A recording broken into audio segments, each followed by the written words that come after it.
ఈ నెల 16 నుంచి చేపట్టనున్న కులగణన సర్వేలో వివరాలు నమోదు చేయించుకుంటే కేసీఆర్ కుటుంబానికి సామాజిక బహిష్కరణ శిక్ష అని సీఎం రేవంత్ రెడ్డి అన్నారు.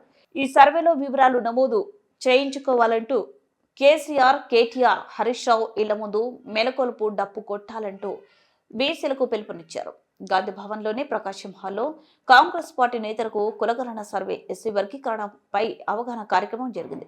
కులగణన సర్వే పైన deputy CM Bhatti Vikramarka, SC వర్గీకరణ పైన మంత్రి Damodara Rajanarasimhulu power point presentation ఇచ్చారు. ఈ కార్యక్రమంలో సీఎం రేవంత్ రెడ్డి, టీపీసీసీ అధ్యక్షుడు మహేష్ కుమార్ గౌడ్, మంత్రులు, పార్టీ ఎమ్మెల్యేలు, ముఖ్య నాయకులు తదితరులు పాల్గొన్నారు. ఈ సమావేశాన్ని ఉద్దేశించిన సీఎం రేవంత్ రెడ్డి మాట్లాడుతూ, ఇంత చెప్పిన కులగణన సర్వేలో వివరాలు నమోదు చేయకుంటే కేసీఆర్, కేటీఆర్, హరీష్ రావులను సామాజిక బహిష్కరణ చేయాలంటూ పిలుపునిచ్చారు.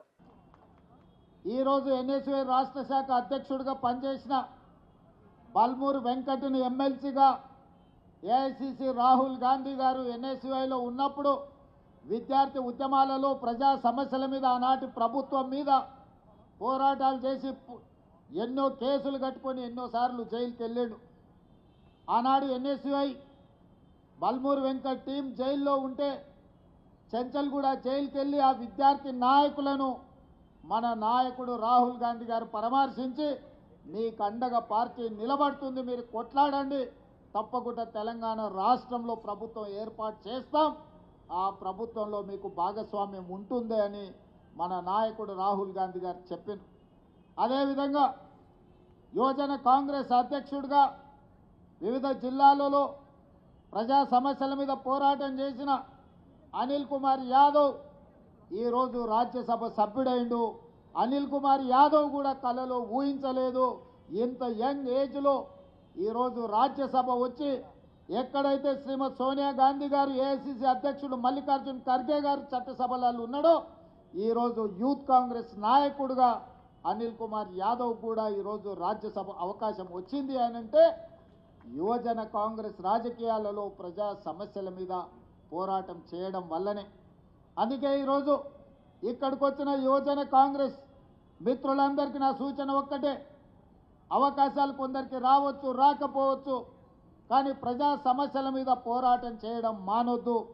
ఈనాడు మన ప్రభుత్వం ప్రజలు కోరుకున్నారు, మార్పు కావాలి, కాంగ్రెస్ రావాలి అని తండాలలో, గూడాలలో, మారుమూల పల్లెల్లో ప్రతి కాంగ్రెస్ పార్టీ కార్యకర్త, దళితులు, గిరిజనులు, ఆదివాసీలు, బలహీన వర్గాలు వీళ్ళందరూ కూడా కలిసికట్టుగా మూకుమ్మడిగా కాంగ్రెస్ పార్టీ జెండా మోసి భుజాలు కాయలు కాసినా కూడా జెండా వదలకుండా మొన్నటి ఎన్నికల్లో ఖచ్చితంగా నిలబడి కొట్లాడినారు. కాబట్టి ఈనాడు తెలంగాణ రాష్ట్రంలో మనం ప్రభుత్వాన్ని ఏర్పాటు చేసుకున్నాం.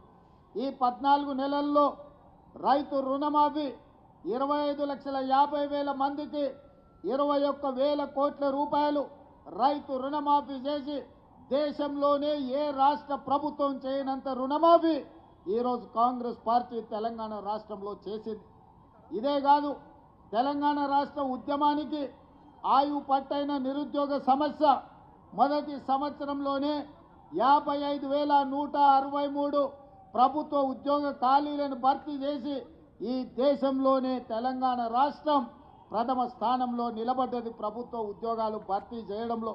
ఇదే కాదు, 500 రూపాయలకు సిలిండర్, 500 రూపాయల బోనస్ వరి ధాన్యానికి, అదేవిధంగా ఆర్టీసీ బస్సులో ఆడబిడ్డలకు ఉచిత ప్రయాణం, ఈనాడు ప్రతి పేదవాడికి రేషన్ కార్డు ఇవ్వాలని రైతు భరోసాలో భాగంగా సంవత్సరానికి 12,000 రూపాయల సంక్షేమ పథకాన్ని, అదేవిధంగా భూమి లేని నిరుపేదలకు కూడా సంవత్సరానికి 12,000 రూపాయలు పేదలకు ఇవ్వాలని ఇవాళ ఈ కార్యక్రమాలన్నీ ముందుకు తీసుకెళ్తున్నాం.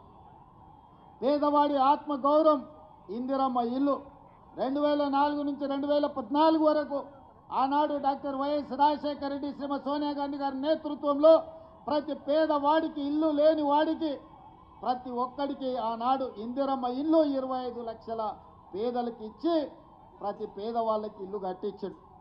కానీ తెలంగాణ రాష్ట్రం ఏర్పడిన తర్వాత చంద్రశేఖరరావు గారు ఈ పేదలకు అన్యాయం చేసి డబల్ బెడ్రూమ్ ఇల్లు అని ఊరించి ఏ పేదవాడికి ఏ గ్రామంలో కూడా ఇల్లు ఇవ్వకపోవడంతో ఈనాడు మన ప్రభుత్వం వైపు ఎదురు చూస్తుంటే ఇందిరమ్మ ఇల్లు 4.5 లక్షలు మొదటి సంవత్సరంలో ప్రతి పేదవాడికి 5 లక్షల రూపాయలు ఉచితంగా ఇల్లు కట్టుకోవడానికి ఇవాళ మన ప్రభుత్వం కార్యక్రమాలను తీసుకొని ముందుకు వెళ్తుంది. ఇదే కాదు, ఈరోజు పేదవాళ్ళని ఆదుకోవడానికి మన ప్రభుత్వం అమలు చేస్తున్న సంక్షేమ పథకాలని ప్రజల దగ్గరికి తీసుకెళ్లవలసిన బాధ్యత యూత్ కాంగ్రెస్ మీదనే ఉన్నది.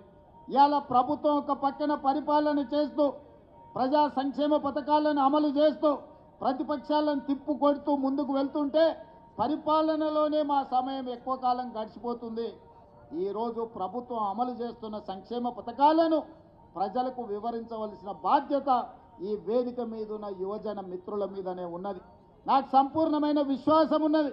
ఈరోజు ప్రభుత్వం అమలు చేస్తున్న రైతు రుణమాఫీ కావచ్చు, ఇందిరమ్మ ఇండ్లు కావచ్చు, ఇందిరమ్మ ఆత్మీయ భరోసా కావచ్చు, ఆడబిడ్డలకు ఉచిత బస్సు ప్రయాణం కావచ్చు, రాజీవ్ ఆరోగ్యశ్రీలో 10 లక్షల రూపాయలు ఉచితంగా పేదవాళ్ళకు అందించే సంక్షేమ కార్యక్రమం కావచ్చు.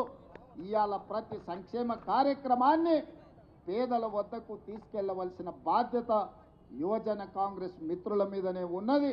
ఈరోజు ఇక్కడికి వచ్చిన వేలాది మంది రేపు భవిష్యత్తులో తండాలలో గూడాలలో వెళ్ళాలి. రేపటి జరగబోయే స్థానిక సంస్థల ఎన్నికల్లో కష్టపడ్డ ప్రతి యువజన కాంగ్రెస్ మిత్రుడికి టికెట్లు ఇప్పించే విధంగా కాంగ్రెస్ పార్టీ అధ్యక్షుడితో నేను మాట్లాడతాను. ఆనాడు నేను అధ్యక్షుడిగా ఉన్నప్పుడు చెప్పిన ఫ్రంటల్ ఆర్గనైజేషన్స్ కానీ అనుబంధ విభాగాల అధ్యక్షులు తీసుకోమంటే చాలామంది అదేదో చిన్న చూపు చూసినట్టు మాకెందుకు ఈ పదవి అన్నట్టు కొంతమంది పక్కన పెట్టారు. నేను చెప్పిన ఈరోజు అనుబంధ విభాగాలు ఫ్రంటల్ ఆర్గనైజేషన్లు బాధ్యత తీసుకున్న వాళ్ళకి ప్రభుత్వంలో ప్రథమ స్థానం ఉంటుంది అని. అందుకే ప్రభుత్వం వచ్చిన వెంబడే ప్రతి